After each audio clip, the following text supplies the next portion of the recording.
فرش والمطلقات یتربصن بانفسهن ثلاثة قروء، اور جنہیں طلاق دے دی جائے ان پر لازم ہے کہ وہ اپنے جیوں کو روکے رکھیں 3 حیض تک۔ یہ عدت ہے، طلاق کے بعد 3 مہینے کی عدت ہے۔ اس عدت میں یا تو شوہر رجوع کر لے گا اگر 1 یا 2 طلاقیں ہیں، تیسری طلاق ہو گئی تو رجوع کا حق نہیں ہے، وہ بعد میں بات آ جائے گی، اور اسی میں چاہے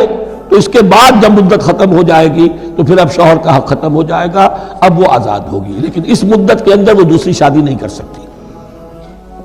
والمطلقات یتربصن بانفسهن ثلاثة قروء ولا يحل لهن ان يكتمن ما خلق الله في ارحامهن، اور ان کے لیے یہ حلال نہیں ہے، جائز نہیں ہے کہ وہ چھپا لیں جو کچھ کہ اللہ نے پیدا کر دیا ہو ان کے ارحام میں۔ اگر حمل ٹھہر گیا ہے اور بیوی کو ڈر ہے کہ اب یہ شوہر تو طلاق دے دے گا، وہ اپنا حمل چھپا رہی ہے تاکہ پتہ ہی نہ چلے اس کو،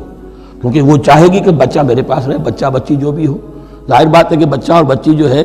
وہ ماں کے لیے تو جگر گوشہ ہے، اس کے جسم کا ٹکڑا ہے، اس کے جسم کا لوتھڑا ہے، تو وہ چھپانے کی ٹینڈنسی ہوتی ہے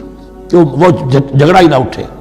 ولا يحل لهن ان يكتمن، ان کے لیے جائز نہیں ہے کہ وہ چھپائیں ما خلق اللہ فی ارحامہن، جو کچھ کہ پیدا کر دیا ہے اللہ نے ان کے رحموں میں۔ ان كن يؤمن باللہ والیوم الآخر، اگر وہ فی الواقع ایمان رکھنے والی ہے اللہ پر اور یوم آخر پر۔ وبعولتهن احق بردهن فی ذلک ان ارادوا اصلاحا،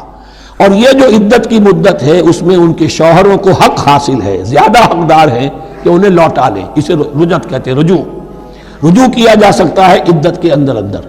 لیکن تیسری طلاق کے بعد نہیں۔ پہلی طلاق، دوسری طلاق، اس کے بعد دونوں میں جو عدت ہوگی اس میں رجوع کر سکتا ہے شوہر، اس کا اختیار ہے۔